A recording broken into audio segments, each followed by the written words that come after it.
नमस्कार मेरे YouTube दोस्तों, आप सभी को मिस्टर FM मिर्ची चैनल पर स्वागत है।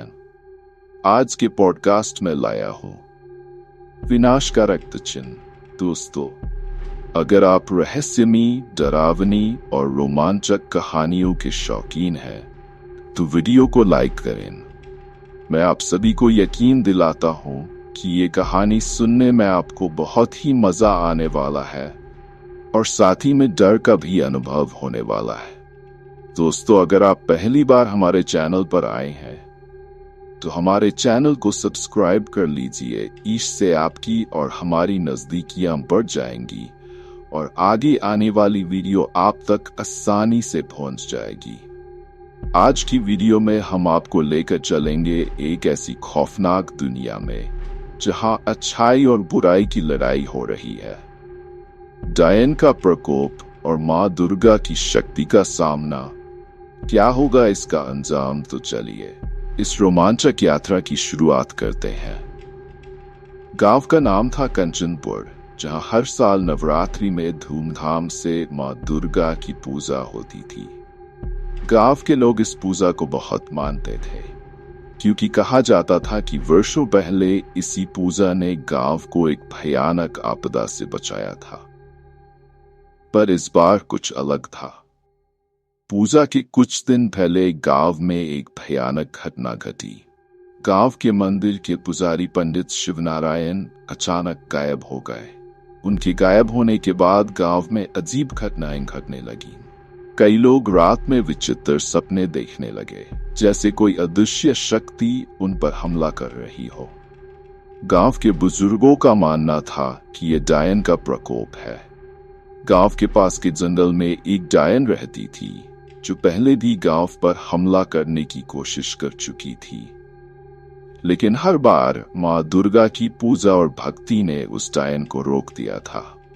मगर इस बार ऐसा लग रहा था कि वह डायन और भी ताकतवर होकर लौटी है।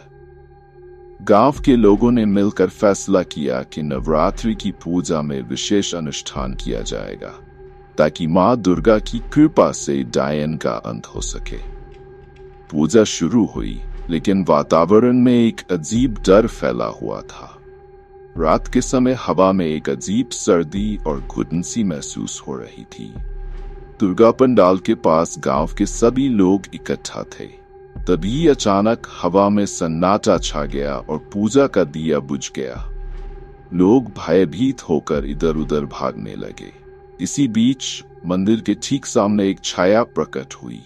वह छाया धीरे धीरे स्पष्ट होती गई और उसमें एक खूंखार औरत का चेहरा दिखाई देने लगा।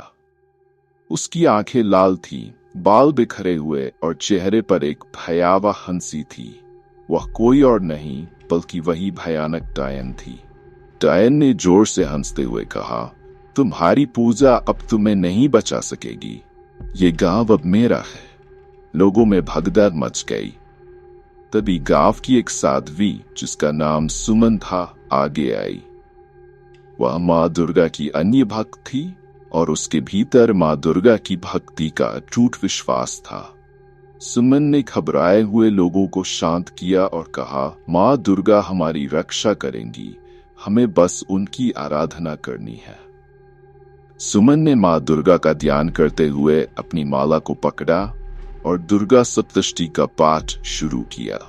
धीरे धीरे उसकी आवाज पूरे पंडाल में गूंजने लगी। डायन ने गुस्से में आकर सुमन पर हमला करने की कोशिश की, लेकिन जैसे ही उसने सुमन की ओर कदम बढ़ाए, पंडाल में मां दुर्गा की मूर्ति से एक तेज प्रकाश निकला। वह प्रकाश इतना तेज था कि डायन चीखते हुए पीछे हट गई। मां दुर्गा की मूर्ति में प्रकट हुई दिव्य शक्ति ने सुमन को एक दिव्य तलवार दी। मां दुर्गा की कृपा से सुमन के भीतर एक अलौकिक शक्ति आ गई। सुमन ने उस तलवार से डायन पर प्रहार किया। जैसे ही तलवार डायन को छुई, वह आग की लपटों में घिर गई और उसकी चीखें पूरे आकाश में गूंजने लगीं। कुछ ही पल में वह धुआं बनकर गायब हो गई। गांव में फिर से शांति लौट आई। लोगों ने सुमन को मां दुर्गा का वरदान मानते हुए पूजा अर्चना की। माँ दुर्गा की कृपा से गांव फिर से सुरक्षित हो गया। गांव के लोग हर साल और भी बड़े उत्साह से माँ दुर्गा की पूजा करने लगे, ये मानते हुए कि माँ दुर्गा सदा उनके साथ है, बुराई से रक्षा करने के लिए। सीख: माँ दुर्गा की कृपा और भक्ति से कोई भी बुरी शक्ति आपको हरा नहीं सकती। जब तक विश्वास और भक्ति है, तब तक कोई भी दुष्ट आत्मा आपका कुछ नहीं बिगाड़ सकती।